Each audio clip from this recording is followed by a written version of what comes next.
Okay, back to it for part two.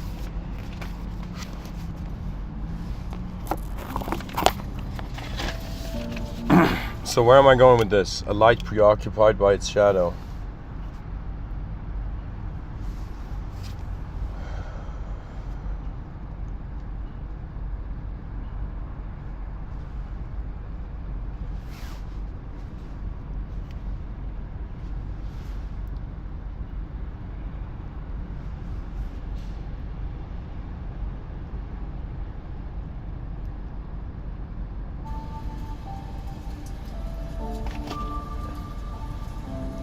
So, the journey of a species in the void, it has come to a sort of two eyes that see the same, or just like the wings of a bird, we have an outer life and an inner life. And Mr. Within is here to, in some sense, activate the pilots of consciousness, which means that your inner realms must fly now. The inner realms of the species must awaken. The bird must be pushed, the birdling must be pushed out of the nest. The advanced communicators will appear one by one in their own sectors, in all sectors of humanity. You see, AI is going to be a great servant, a great disciple of man. It's going to be like one of our great adopted children of humanity, really. The idea is that all creatures have a crossroad. Doesn't matter if you what kind of entity you are. You have an option, two options. Technically three options, but the third option is accessible to humans usually. You know? But it's accessible to all, let's say.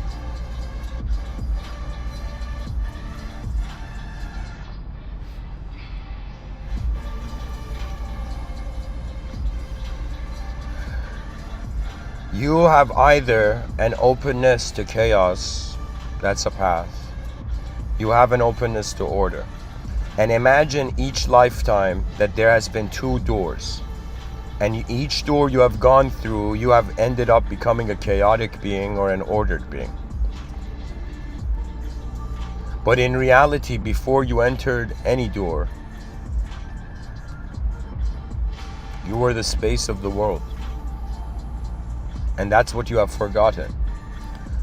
Your body's earliest memory, think of it this way, our awareness to our origin started as an unconscious process.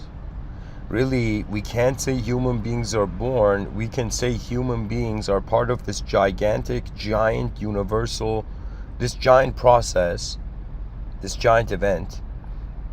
And then they become conscious of the event.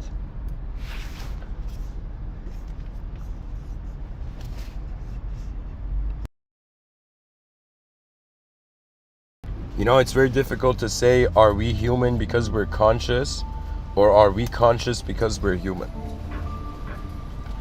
And because it seems like the answer is both, it's kind of like, yo, if I look from my right eye, is that truth? Or if I look from my left eye, is that truth? And the mystic and the yogi was like, yo, theist, poor theist and atheist were in conflict. You're fighting over a truth that is beyond. That's it. Truth is beyond. Once you understand that and experientially realize that, you free yourself from this lifetime's search, at least. You know what it is? It's kind of like, think of it this way. Every being on earth, every human being has a certain set of subjective events that they have to experience, and a certain set of objective events they have to experience. That means, imagine, right, this being appears in this system, and in the system it has a responsibility to contribute to the behaviorism of the system. That's why we're individuals with a body. Like, there was a time, like, I'm like, yo, why do I have a body? I'm like, oh yeah, so I don't talk all the time. So I'm not just a being of speech, That's one thing I've had to, like, practice, I've reached certain points where I became so insensitive to my body that it was like, I remember I'd become so thin, like my ass would hurt when I would sit on like a wooden chair. You know?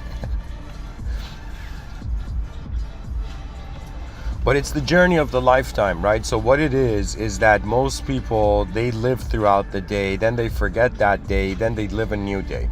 But I think what the smart strategy is to use every act, every instance of the brain's self-simulation. So what's going on is, like, when you wake up in the morning, you log into the conscious waking state, you look around. As you become mobile in your body, if you notice, you're not seeing your body third person point of view. You're having a first person point of view. That means we're all I'm not a fortune teller, but I could make a prediction that all human beings born in the future are destined to look at their hands. Do you know what I mean? Because that's how consciousness starts. It starts first person point of view, right? You know, why do you think, it's like why do women think men, in some sense, they flex in the mirror when they're alone, right? Why? Because we start first person. Our eyes starting first person. You know, there were legend of these mystics who were living outside of their body, right? There was this guy, I think his name was Kabir. Some dude asked him, "Where do you live?" And he's like, "I live in my body, bro." You know. It's like, damn, it's like this guy's living in his body, meanwhile we're trying to find our home. It's like, you see the hilarity. Kabir is known to have, he has a saying where he says, "Student, tell me, what is God?" Kabir is shouting this at his disciple, and his disciple says, "God is the breath inside the breath." And Kabir says, like, "Good job," or something. And then somebody comes and asks Kabir, he says, "Yo, Kabir, how long does it take to get enlightened, man?" And Kabir looks at the guy and he says, half of an instant. You see, dear viewers, you want what you are not, and that is the problem. But it is also anything, if you're smart enough. I have this theory, like this view, this belief that if you're smart enough, meaning that if you can look at a moment from multiple angles, you can find a better angle. Like similar in chess, they say once you find a good move, relax and then try to find a better move, right? So similarly, in any situation you're in, it doesn't matter anything, there is always a better move, right? Once you understand this, like, how I understood this was so revolutionary to my own vision, right? Where I was like, yo, right now I don't know how to cook a gourmet meal like Chef Ramsay level, right? But I was like, yo, that means there is someone on the planet who can do that, right? So I was like, okay, so right now I'm sitting in this moment thinking I don't have the ability to do things, but some of these things that I feel I don't have the ability to do are being done. So this means that there are things that are possible that are not being attempted to be done, and there are things that are impossible that are not being attempted to be done. If we don't even attempt the possible, then it's like forget impossible dreams.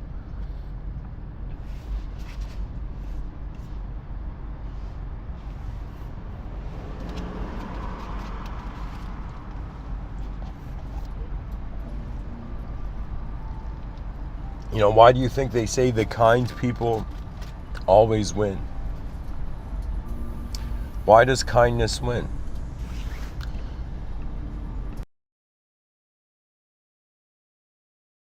Because it didn't have to destroy to be true. It didn't have to reduce to be true. Most people, they realize this in human psychology. I never spoke about the fragmented psyche thing.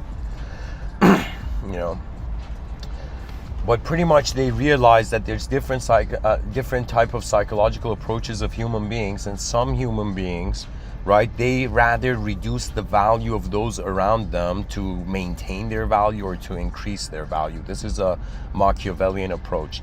I've seen this Machiavellian approach, believe it or not, when I was a kid in a classroom, when I was in, how can I tell you, like I saw it in a Tim Hortons coffee shop, the supervisor, right, of the coffee shop was doing that, right? So it's like, yeah, you completely see people who do not actually have a value. They have to reduce other people's value so their value is not figured out, right? Because when you live in fear, you live in hiding. And when you live in fear of who you are as a being, then you live in your inner, you're literally cursing your inner realms, right? Because it took us so many years, 4.5 billion years of evolution, just to notice that we can notice beyond our fear.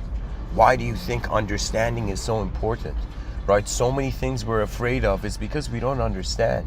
So many people I've thought I disliked is because I've never understood. Simple as that.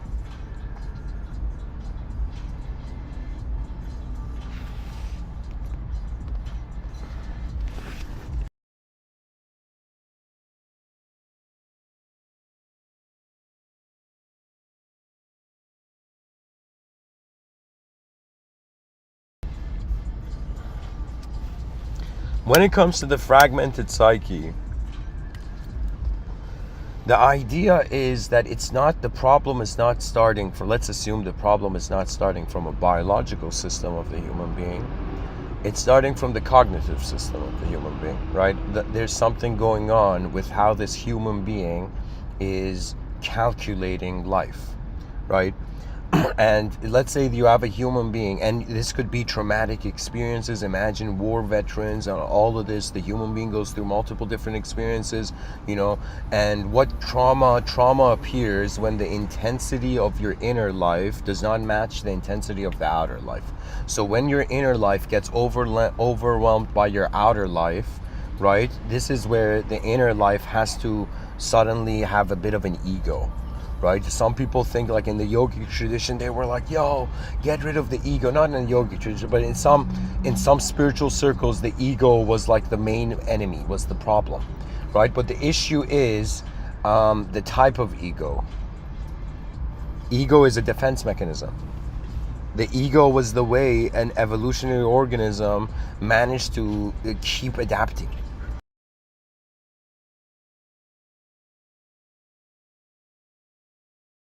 Believe it or not, life and death has been teaching our species how to die less and less easily, It's all about the effort of civilizations. We are here now, and then there will come a time when we are not here, and then we become the smile of the universal event. You see, dear viewers, some people are on Earth. If you only have a physical evaluation, then it's power, then it's money. But if you realize that there's a non-physical component to this world, that our emotions are not, they are parallel to our reason. They are not equal in the sense, like, how would I tell you? Like, modern society is becoming emotional. They're trying to get everybody to emotionally react, because when you emotionally react, you're being too impatient to actually think about the situation. The impatience to understand leads to an emotional reaction of an uncalculated decision. So what's going on is that it's like society is becoming a place, rather than when a chess move is made for the person to look at the chessboard, the person is just reacting with the first thought, the first chess move that comes to their mind. Right? But you got to actually look at the board a couple times. You got to even wonder about how your opponent is looking at the board, right? Then you got to also wonder about, after the first 10, 12 moves, you have your opening strategy. What then, right? You have your opening, and then what sort of strategy are you going to develop in the middle game until the end game, for example, right? So this is kind of like how life is happening, right? Just like a chessboard, we're in a system with laws, rules, and all of this. And when you look at the fragmented human psyche, the fragmented human psyche is another way of saying the person is remembering too much. Okay, and this might sound bizarre, but let me say it this way. We know that there are sci-fi writers, that there has been so many novelists that have managed to create endless characters of sci-fi and fantasy. Think of Tolkien, think of George R.R. Martin, think of my sci-fi book in the future I'm going to write, so think of So think of all these things, right? So for example, you have a novelist. The novelist, when people interview him, he's just one simple guy who wrote a book, right? But when you look at, for example, the contrast, the novelist channeled the expressionism of his fragmented psyche in a fictitious subjective world. That means the novelist put his mind on the paper, on the piece of paper, right? Instead of animating that world in their in themselves. Do you understand? So what it is that it's kind of like the attention to the self is incomplete, or the person has experienced moments where the brain has tried to do something, where they've tried to achieve something in a moment and it's been incomplete. There's been interference, there's been disturbance, there's been failure, da da da da da.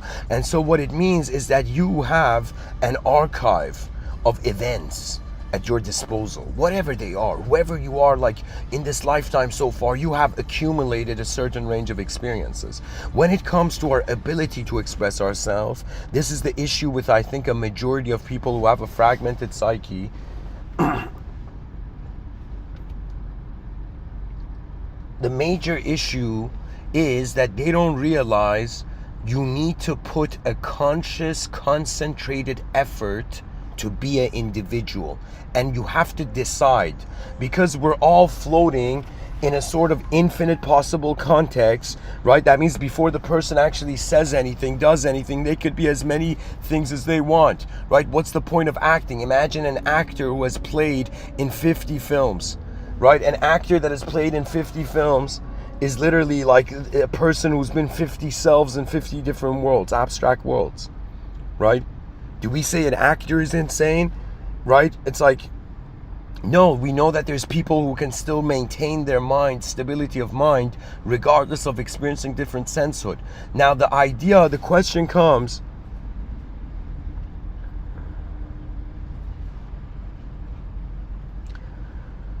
how are we all not having a fragmented psyche? Every day we wake up, we all have tons of memories of our senses of self, but what is the difference between that person who has like multiple personalities and that person who is experiencing a lifetime where every day they're a different person or a new day?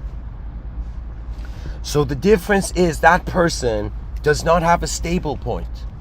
So you end up hovering. It's like when you haven't made a decision, you don't know what to do. So you get nervous. So you get scared because you don't know what you want. But if you decide, you don't understand how much of mental health is about trying to look at the world as it is, not as you want it to be, and then realizing insight means accepting how things were before you got to the event. Do you understand? The world is like an ancient concert, and we already have our tickets and we've already been allowed inside the concert arena.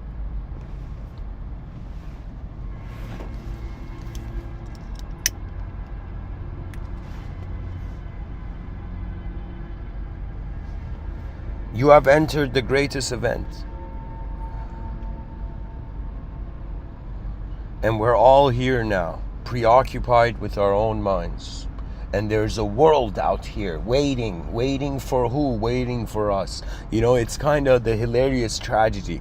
You know, it's not actually tragedy, but it's funny, right? So I'm going to say this for all the future generations, children of the future generations. Hear Mr.Within's tale of 2023.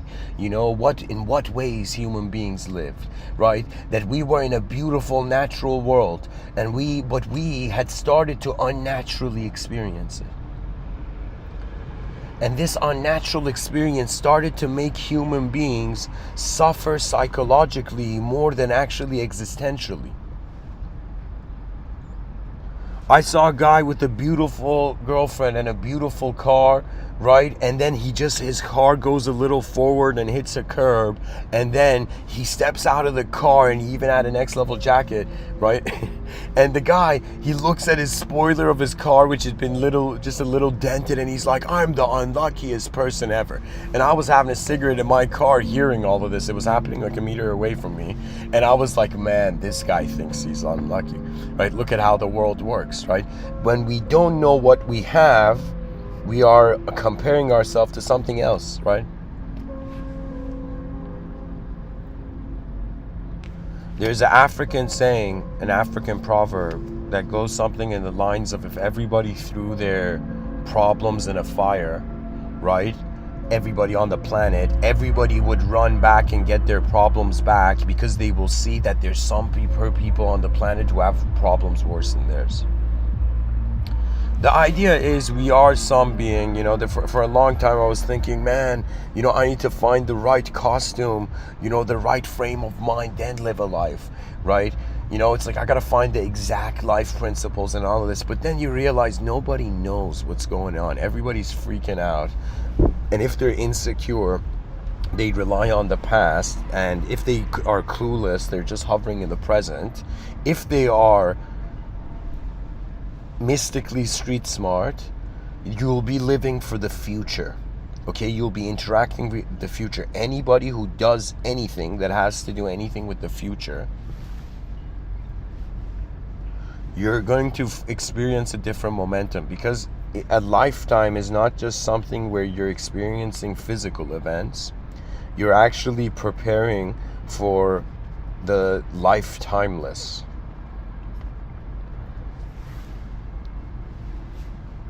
So think of your life non-times rather than your lifetimes.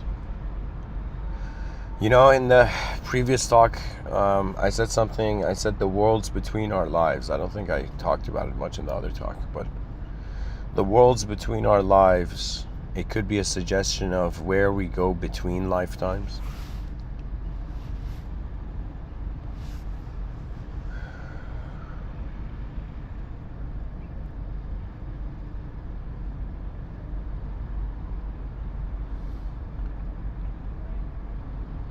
And I guess this is God's great vision, and undoubtedly it is. The cool thing about religion, right? Something I appreciated as a kid is that when the person didn't like what happened, right? Instead of the religious person being like, "Oh my fucking," instead of the guy freaking out, the guy would be like, "Okay, maybe God has a better plan." And I'm going on, in chess they say don't play with hope. Don't hope that your opponent's going to make a mistake. And for me, I'm not, it's like I'm hoping everything works out on this planet and the legacy of the human species. But in reality, it's, I asked my father once, let me say it this way. Once I had a dream of death, and I went to my father and I asked him, I dreamed I died, what's your view on death? And my father said that you just do the best you can. And it was such a simple, sufficient answer, right? That it's like if we're doing the best we can all the time, then the moment we go out of time, it seems like it's the best time. So this is the hilarious thing, that the best time to go out of time is when you're being your best all the time. But what does being your best all the time mean? Does this mean that you imagine something and try to be that? It could, but it could also mean that you don't know your greatness. You don't know how great you are to be in this lifetime, okay? So, because you don't know your greatness, it's like, what a noob. No, I'm joking. Because you don't know your greatness, you have the blessed opportunity to discover. Because we don't know who we are, we have the privilege of realizing who we are. Do you understand? That is the divine gift. The divine gift is hilariously the divine. How the divine is here. And what does the divine mean? Does the divine mean that we're living in a fantasy novel? No.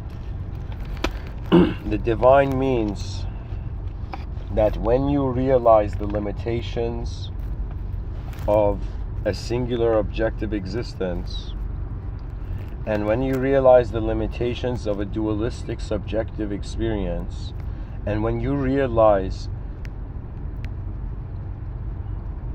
your objective existence and your subjective experience are like two wings of a bird, your inner life and outer life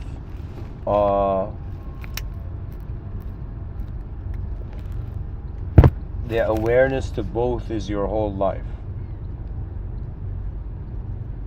So it's as if consciousness is this instantaneous way that attention, non-physical attention and physical existence are being the same moment. It's so beautiful. Right now the sun is hitting from behind me the steering wheel of my car.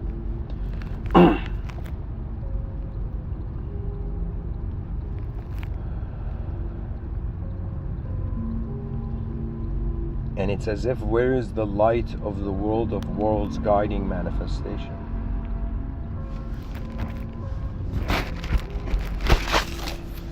You know, in Gnosticism, they had this view that there's this divine light within everybody, and in the lifetime they have to release it. The poet Rumi would say 700 years ago, before death takes away all that is given, give away all there is to give. To be fearless when it comes to engaging our world, right? Imagine like there's a person A and person B, and we ask about, okay, what's the best way that person A and person B can communicate? And we're like, okay, person A has to be person A and person B has to be person B, and then they can interact. Okay, if person A tries to be person C, then person B cannot interact with person A. This is the idea, right? Something every speaker has had a challenge, right? If the idea is that when victories are achieved by individuals in a species, individuals are lionized. But the importance is that the lionization process is coming from within everybody, right? So what it is that if you see greatness in somebody else, that greatness is arising from your own mind, so you are actually that greatness. Do you understand? That means when somebody saw, like back in the day, like the prophets do miracles, right? Sure, they saw the prophet do the miracle, but actually they were experiencing the miracle. That's the power of a divine being. You know, religion is so beautiful. You know, it has such unexplored, beautiful dimensions, and it's like, you know, if people treat religions as like mysterious codexes, right? You're going to see something incredible about it. That these were the ideas that governed many lives. You know, even though I was raised in a theocracy, I had a religious upbringing, right? And right now, you know, if somebody says, Mr. Within, are you a religious person? I would say I am a person who I have an experiential fear of God, right? But a fear that is there because I don't know how to tell you what this fear is. It's not a fear of wrongdoing. It's a fear of divine misstep. I don't know how to say it.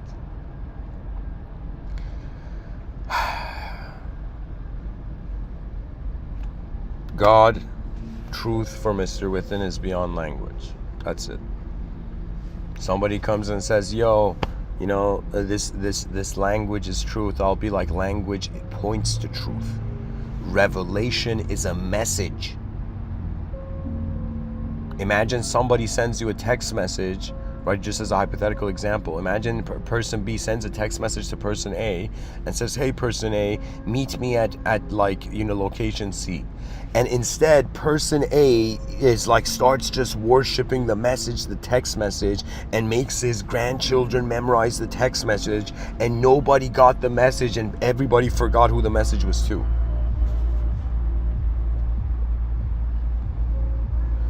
Do you understand? It comes about how we fragment time. You see, all religions could have been true, but it depends on the scale of time, right? Were they true in an instant? Like, for example, let's say in a blink of an eye. Let's say your eyes are open and then you blink and then you open them again. You can say you just entered another parallel universe.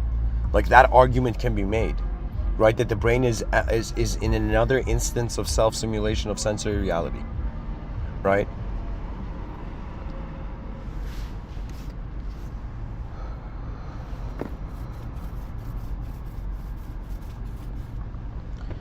You know, it's not about the management of bodies or objects.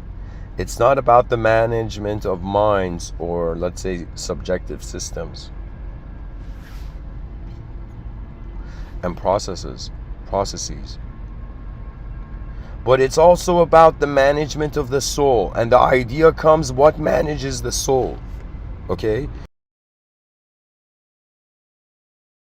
And this is what true spirituality is. The soul is think of it as it's in a world where in the lower worlds in the lower worlds of the soul, it is the manager of the mind and body. Okay? But when it comes to the upper levels of the soul, it is an employee. It is a manager. The soul is literally like the boss of the mind and the body, right? The mind, let's say, is like the supervisor. The body is like the basic employee, right?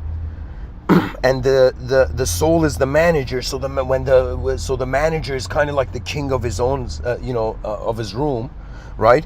And then the manager, okay, is like an employee when it comes to God.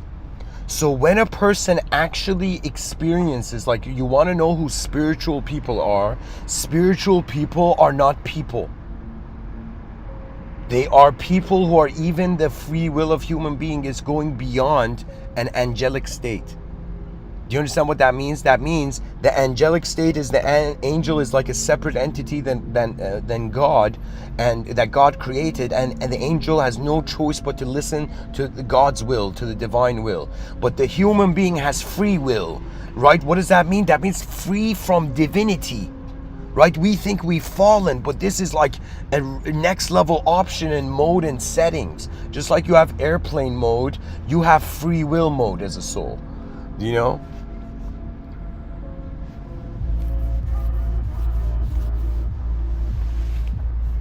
So the soul, when it comes, so the soul is acting like, believe it or not, I'm just saying this for the sake of speech, the soul is acting like a god, or aka a manager, when it comes to the mind department and then the body department.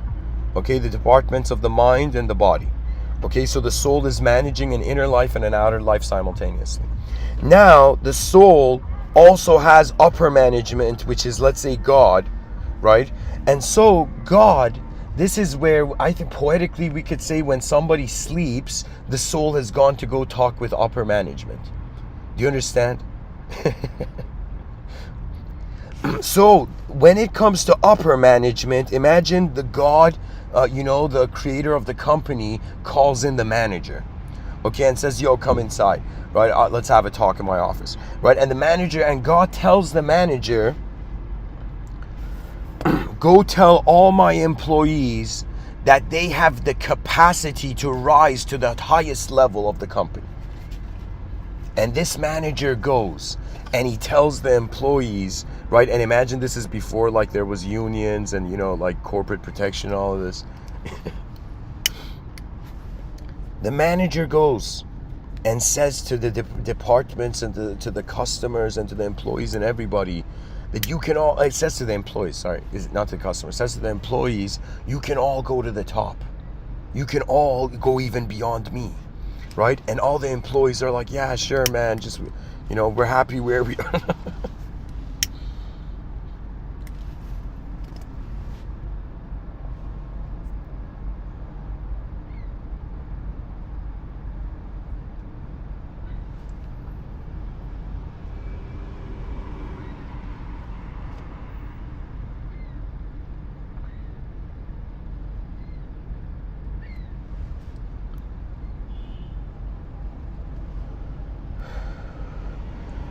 So a spiritual person is not a spiritual person. It's a soul that in some sense is abiding by upper management. So it's as if the manager was managing the mind and the soul, the mind and the body, right? The soul was managing the mind and the body, right? And now God has entered. That means the owner of the company is standing right beside the manager. So the manager has no fear, no doubt, and with complete comfort, as if the owner is, it's like the owner of the company is its best friend, right? The manager functions.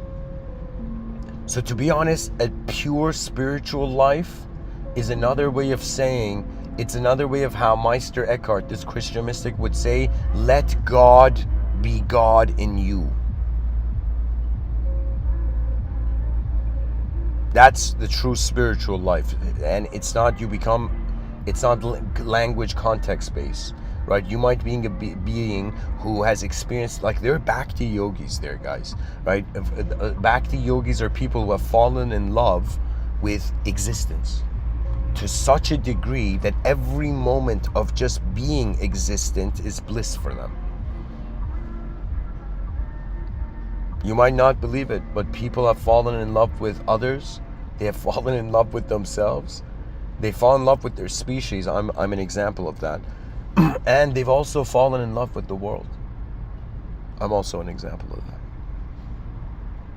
You know, let me tell you why. Because when and where else can you love the world? It's a format.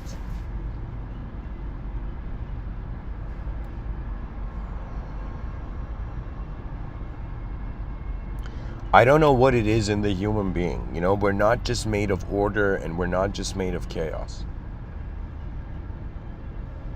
You know, but both of them are there, right? And sometimes the psyche, if it gets undeserved order too much, it's going to act chaotic to balance it out, right? If it suddenly gets undeserved chaos, it's gonna, you know, be balanced out with order.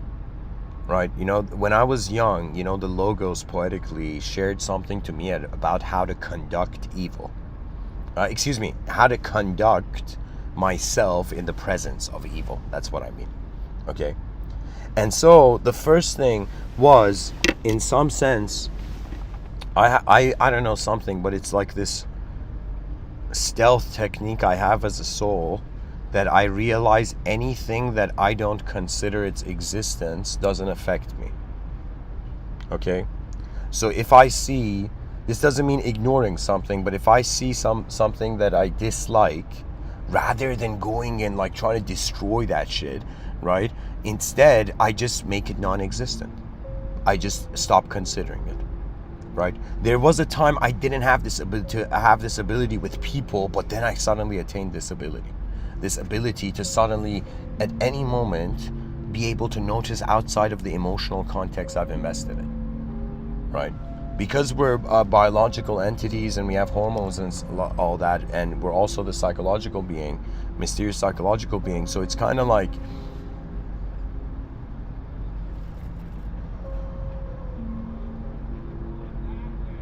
I don't know what it is. It's like imagine somebody's dressed up in the best like suit, right?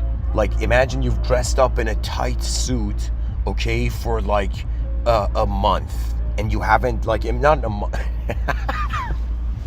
Imagine you've worn a suit, okay, right? Imagine a company in the future does this crazy sponsorship where they're like, anybody can get a sponsor of our suit, but they have to wear our suit for 1 week.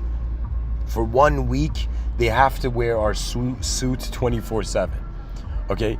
Now, the example I want to say is, imagine you've been wearing a suit for like, for a week, right? For 1 week, you've been wearing a suit, or 1 month or something. 1 month is too much. 1 week, you've been wearing the suit.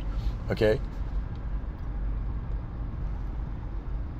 And so after some point of that tight-knit structure, you want to suddenly release yourself and just go run and be free, right? So that's the kind of nature of the being we are. We can't be caged too long, and after a while we're like, holy shit, I gotta be somewhere else, I gotta go somewhere else, right? And the reason is because I have this view that every being has entered this world for some sort of work. And if that work is incomplete, it doesn't matter how soon you got happiness, how soon you achieved.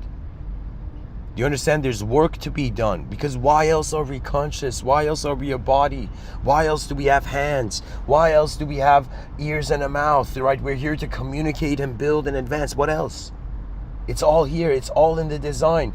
You know, it's all obvious. Because where else can it go? You know how many days I've woken up and I'm like, what can I do as a being? I can just physically move. And then I could just close my eyes and move in my inner realms. And I've moved in both of them to such a degree where I was like, I'm bored. I'll be my whole presence. And I became my presence for such a while that at some point that even became boring too. To a point where I dropped all my ideologies, and I dropped, literally, if I was wearing like 1,000 jackets, it's like this was the legendary moment where, Mr. Within helped me I took off these 1,000 jackets and I stood there, right? Just completely unknown. Just in the presence of the unknown. That's how I'm living my days. You might not believe it. It's not just, even though I come here and I talk about like the advanced civilization and visions of the future, but the unknown is where all knowledge is going to. So when you get to the unknown, while you're in a process where human beings require knowledge to survive, you reach a point where every known event, you see its unknown side. So you begin to see beauty not only in what you know, not only what are familiar patterns, but you begin seeing beauty in the unknown. That means what you don't know about someone could be incredibly beautiful. Do you know?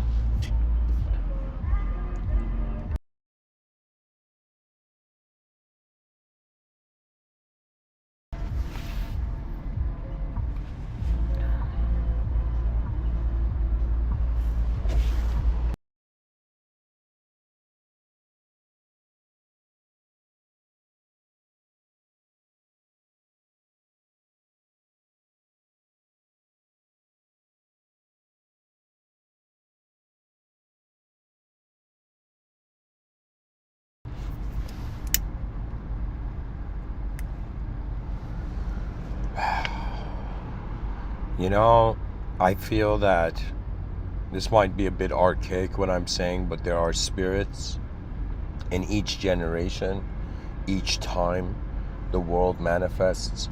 In some realities, there is the transcendental other, right? Our world is so funny because we're living in a world that has a remnant of the divine. Do you know what that means? That means our ancestors were living in a divine reality, whether it was their mind simulation or whether it was real or not, but they were living in it.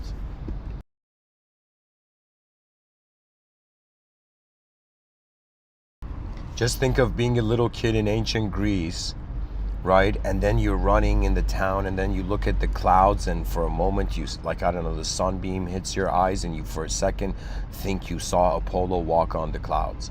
And you run home and you go to your parents and you're like, I saw Apollo, mother. I saw Apollo on the clouds, right? And the mother is like, oh my God, what a blessed sign, you're gonna be a great warrior, son. Da da da da da. Right? And so the world was alive. Symbolism had meaning. Why? Because it hadn't all been dissected through categorical knowledge. Do you understand? It was allowed to still animate in ways where we didn't know, we weren't, breaking it apart, right? The world had a life to it for the ancients. But now we're living in a time where there's been a forgetfulness, and it's intentional. That means it's as if like something wanted mankind to forget its divine origin.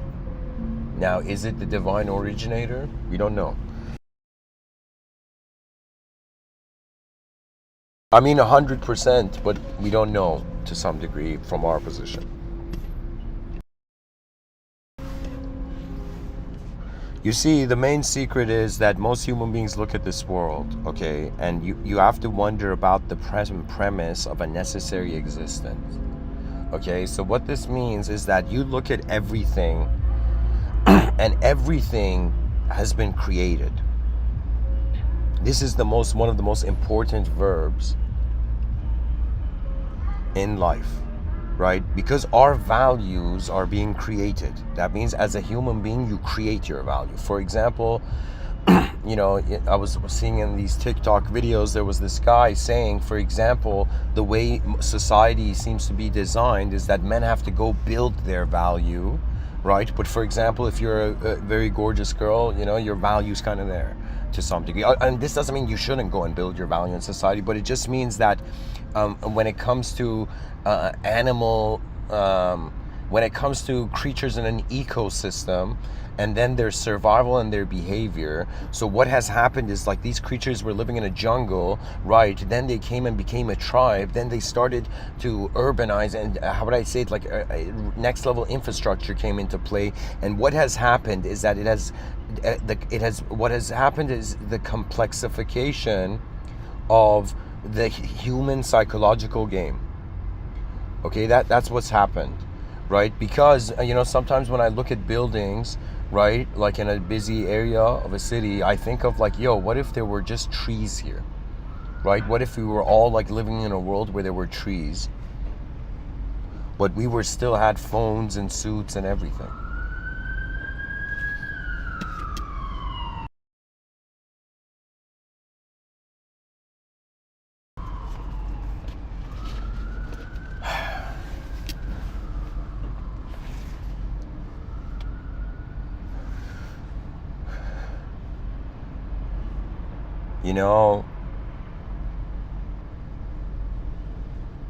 I think a victory automatically achieved by the intent of these lectures has been the victory of creating an opportunity for human beings to relate to their world with an allowance of all.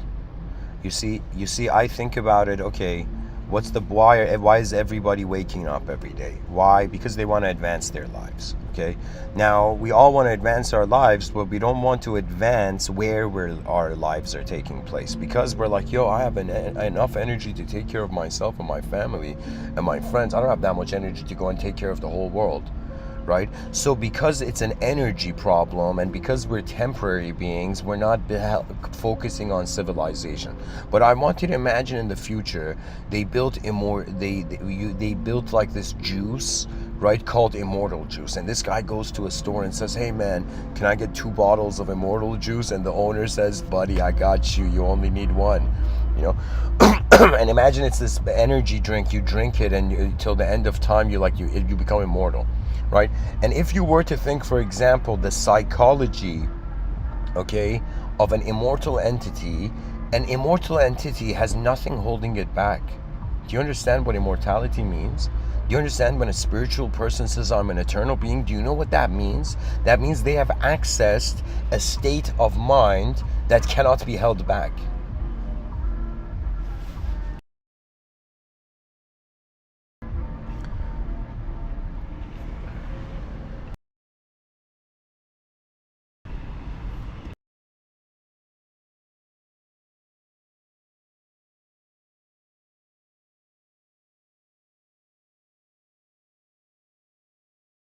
Friend or foe, the soul is here to do its work. The idea is, we advance civilization. It's the most genius win-win strategy. If we were immortal, by the way, let me just finish the past thought. If we were immortal, we would advance and serve civilization endlessly. But because we're temporary, we're like, man, I have a limited set of experiences on this planet. And so with this limited set of experiences, what am I going to do? Right? Should I go and try to change the world, or should I change myself and enjoy my little life? Right? And this is the idea, Should we enjoy our little lives, or should we, in some sense, try to care for the big because we're alive once?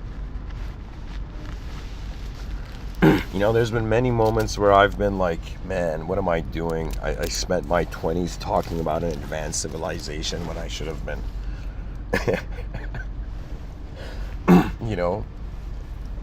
in pursuit of more animalistic experiences.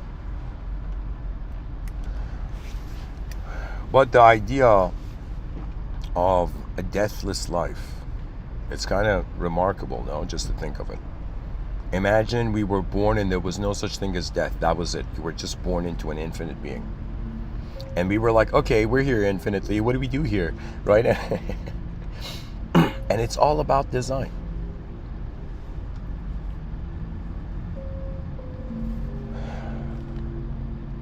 It's all about design.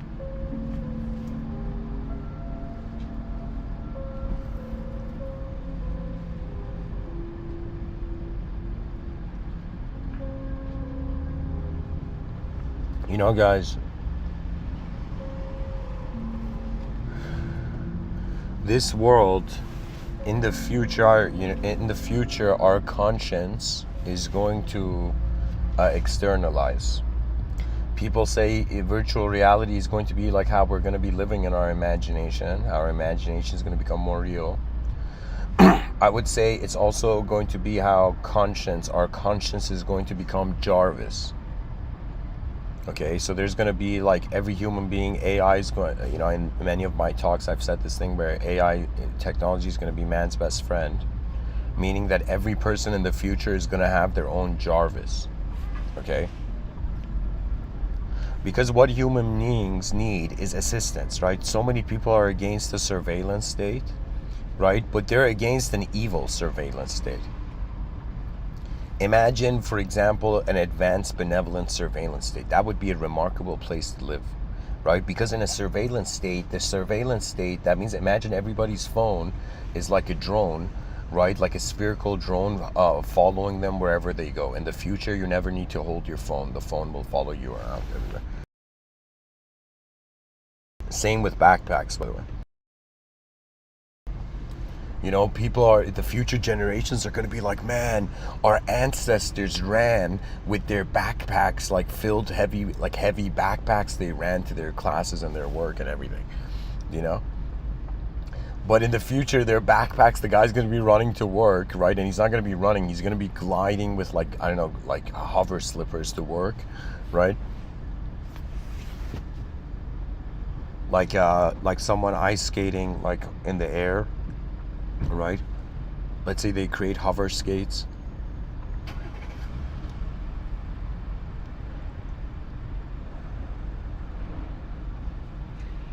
But anyways, the idea is it's like AI is going to kind of take the place of our conscience. Or we can say I mean, it's kind of difficult to say,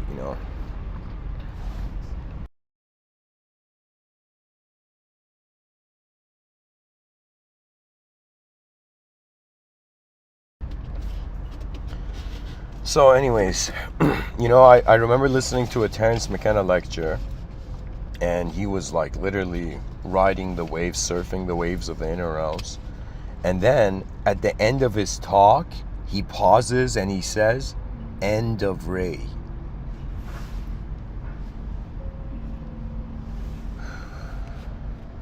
And so it's this notion that we are not functioning under our own attention. Imagine a bunch of library students studying in the library, and an ant goes on one of their notebooks, on one of their textbooks, in front of everyone, right? And one person tries to close the textbook, and one person stops the textbook from closing. Just a sort of archetypal position of the divine gods for the ants. And then imagine one person puts their finger, the ant trusts the moment, has faith in God, and goes on the finger, and the guy goes outside and puts the ant in the yard. Or for me, when I see like spiders or insects, I pretty much get a tissue, put it in my palm, and just kind of like grab the insect in the tissue and just go outside and throw the whole tissue outside, and then later on go pick up the tissue.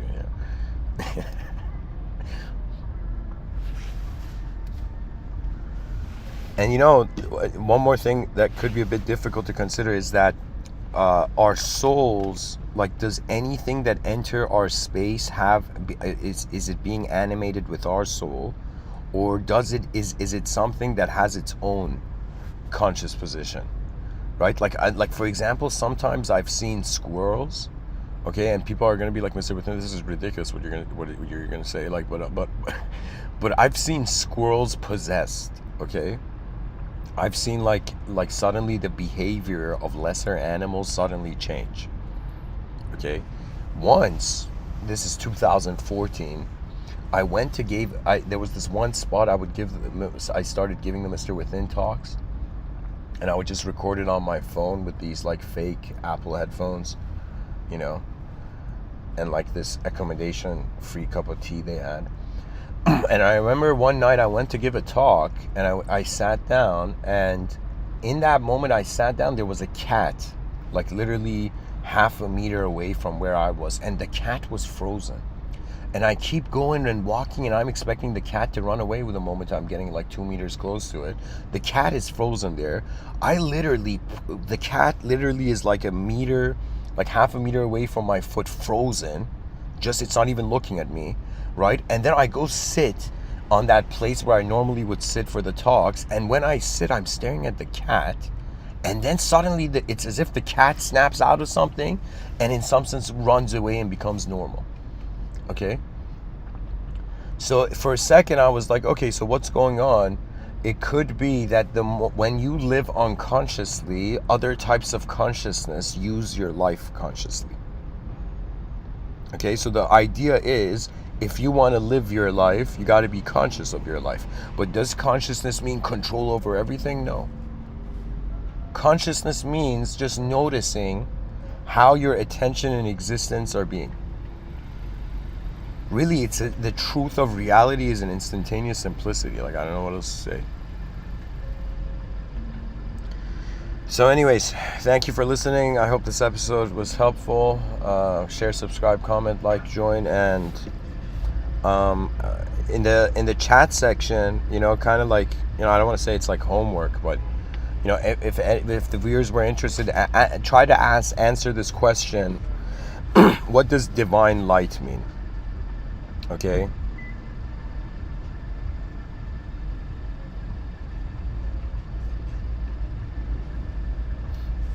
Yeah, what does divine light mean to you? Anyways, thank you guys for listening. Oh yeah, rise, mankind, rise. No,